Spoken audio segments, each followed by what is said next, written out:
Hey guys, this is Full Stuffing Incorporated, and I'm here to talk about one deck that I feel like is very underrated.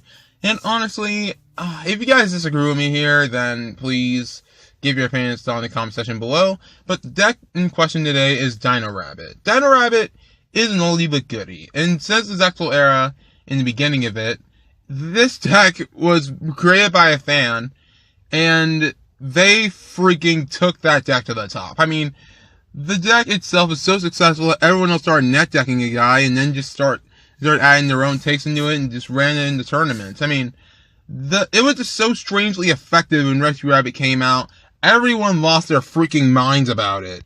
And considering that Tour Guide was at 3 at the time, and Sangan was at 1 pre-errata, and the effect of Sangan allowing it to surge even when detached back then, it made it a very good and very relevant option, considering that it was an excellent anti-mana strategy than most of the decks out there.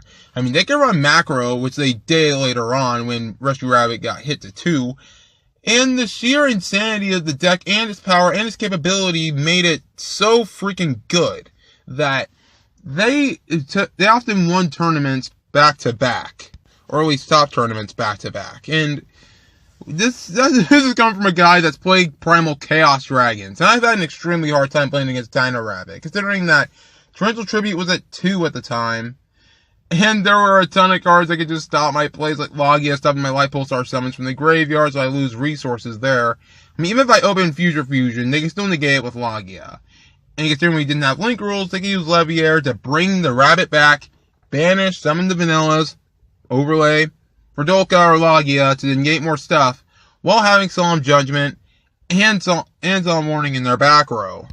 The struggle was so real. It was an older hat, but I feel like it was a better hat, considering that it had quite a bit more consistency behind them. It may sound ridiculous, but I think that Dino Rabbit is better as a deck than hat. But how will the deck fare these days? Well, Rich Rabbit just came back to 3, so it's free to discuss.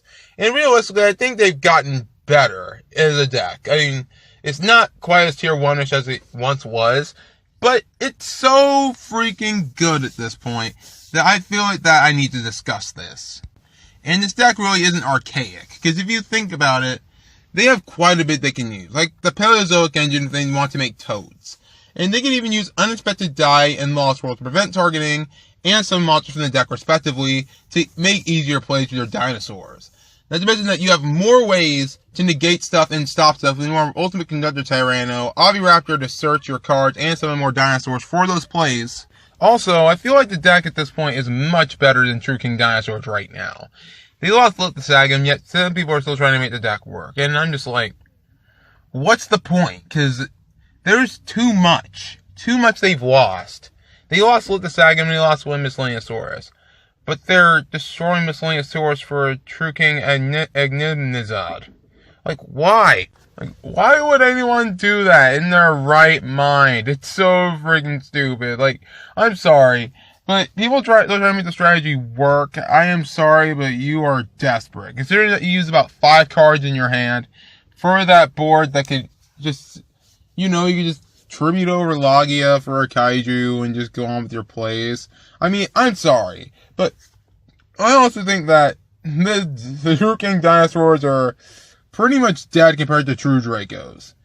True Dracos are still a far superior deck, so that's in my opinion. You can disagree, but those are my thoughts on it. As for Dino Rabbit, they can run a ton of cards. They can run hand traps. They can run a bunch of anti-meta stuff. I mean, I can even say they can even run anti-spell fragrance consistently if they don't need too much of their card. I mean, like, they can still make a really good turn 1 board. They have a bunch of new toys to play with, like Link Spider to get their Vanillas out of their hand they may have drawn, Oviraptor to search Ultimate Conductor Tyranno or Miscellaneousaurus, and also the Baby Still Trigger. And realistically, this deck is still very freaking good at what it does. It's an anti-meta deck and an anti-meta idea created by a fan, and this is still going here. And I still think that they are as good as ever. I mean, the plays still happen very, very often. The OTKs can still happen. I mean, if you want to take a look at what this deck can do, try to look at my previous video, #shamelessplug. But you can just check it out, and I think you'll like it. I mean, there are a few advantages this deck has over True King Dinosaurs, even before this format. Dino Rabbit has a lot going for it. Like, Rescue Rabbit can be Veilored, but it can still banish itself to summon monsters. You can't Ghost Ogre it, but you can Ash Blossom it. So that's only one hand trap that can stop it. Also, they have plenty of ways to get to their big monsters. I mean, sure, making one Logia doesn't sound quite as impressive, but considering how many traps and how many hand traps they can run, that is pretty insane to consider.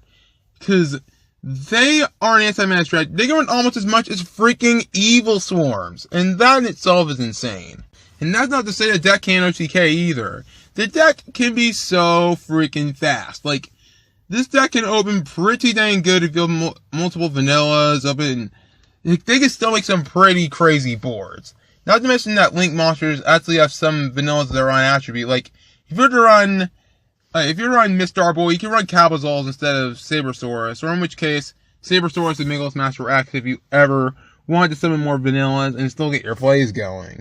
And even with Mr. Boy, they can consistently make Bahamut Toad. And everyone thought that combo was dead. It's still here, guys. And honestly, I'm not happy about it. But that's just how it is. Even though they're not a super big contender right now, I think this deck can be really good. I mean, if it can disrupt a Masterpiece summon, you know it can be a pretty good deck. You know if it can stop a Draconic Diagram, or any kind of monster effects on a consistent basis while still having cards in their back row, you know the deck is really good. I mean, they can run the Paleozoic engine if they wanted to, considering that the Paleozoic engine is an anti-mana strategy in itself. It can summon Toad, and it gives you more water monsters to make Mistar Boy to make extra monsters.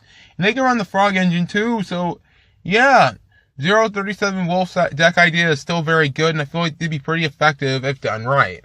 Although the deck's disadvantage is not being able to run Card of Demise, it pretty much negates the issue altogether, considering how consistent the deck can be.